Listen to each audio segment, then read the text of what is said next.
We were talking, it was funny, we weren't even going to start the podcast, but it was so easy through Anchor. It's free. There's a creation tool that allows you to record and edit your podcast right from your phone or on your computer. Anchor will distribute your podcast for you so it can be heard on Spotify, Apple Podcasts, and many more places. You can make money from your podcast with no minimum listenership. It's everything you need to make a podcast in one place. Download the free Anchor app or go to anchor.fm to get started.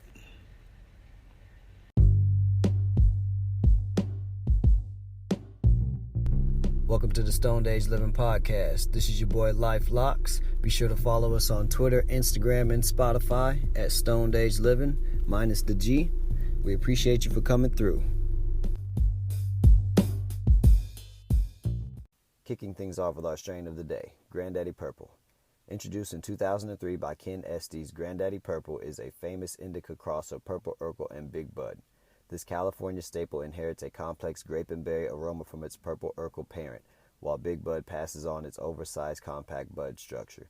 GDP flowers bloom in shades of deep purple, a contrasting backdrop for its snow-like dusting of white crystal resin. Alright, before we cover our bigger story today, we're going to cover two smaller stories. Health Canada has been flagging legal cannabis products containing incorrect amounts of THC content, up to 5 times more than advertised. Now, if you're going to buy something that is directly related to your health in terms of any type of medication, it's very imperative that it is actually what it says that it is on the package. Now, if you're purchasing a strain for maybe your grandma, your grandpa, or you're looking for something for maybe some daytime, some nighttime, it is very important that the strains actually have the correct numbers on them, just due to the fact that this is something you're going to be putting into your body. It's kind of like your food having the wrong ingredients on it, and you're allergic to something that's actually in the food, but they didn't put it on the package.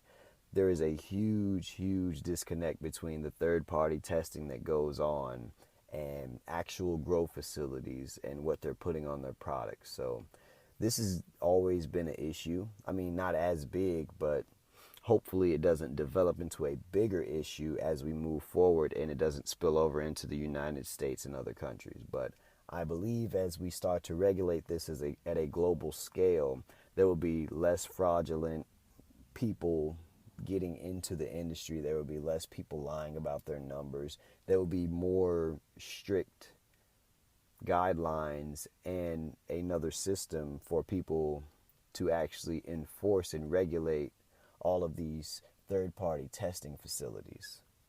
But definitely something to be wary of as you purchase your products from your dispensary. Now, Medicine Man agreeing to buy 14 Starbud locations.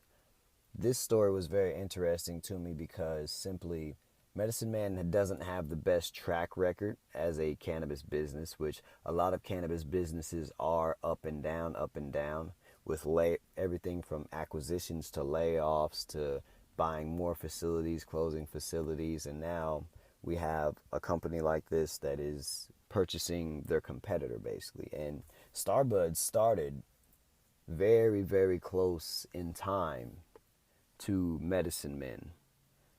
Very close. One of the very first people to enter the recreational market was Medicine Man and Starbuds in Denver.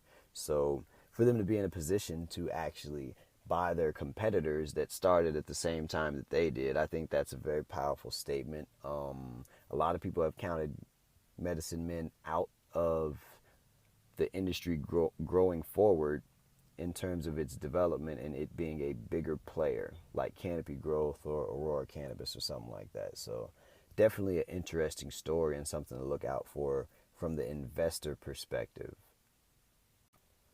Alright, jumping into our bigger cannabis story today.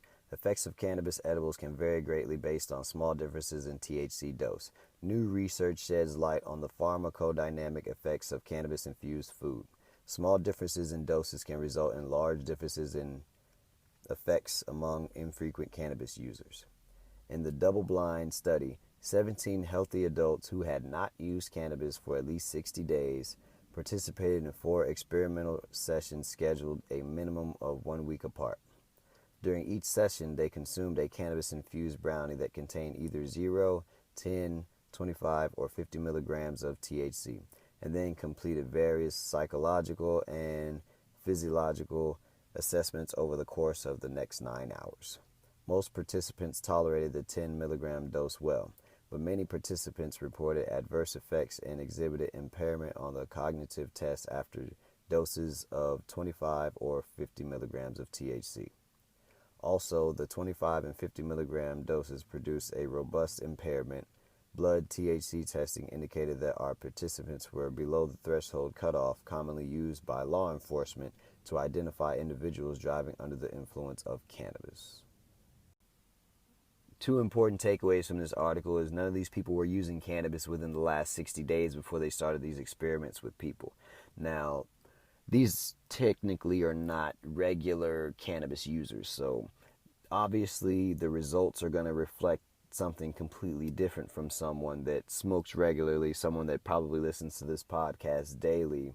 You're definitely going to experience something opposite of what the research shows, because these people are not regular cannabis users if they haven't used cannabis within the past 2 months, 60 days, once they've started these experiments. Now, the most important takeaway from this, I think, is they all stayed under the threshold commonly used by law enforcement to identify individuals driving under the influence of cannabis. So all of these little breathalyzer things that they're trying to develop for people, this study pretty much shows that if you are taking edibles, you will still pass the breathalyzer test in terms of the THC content, which is probably mostly because of how the THC is actually being measured. There isn't really much THC to measure in your actual breath. So definitely an interesting article. All right, let's close things out with our weed fact number 10. Legalizing cannabis in all states could generate over $8 billion in annual tax revenue from just the United States alone.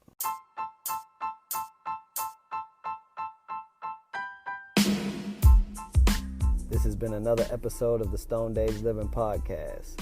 Listen to hear LifeLocks cover the biggest cannabis headlines daily. Follow us at Stone Age Living on Instagram, Twitter, YouTube, Apple Music, Spotify, and anywhere else that you could possibly type it in. Tune in for cannabis news daily. We'll see you guys tomorrow. Thanks for checking in.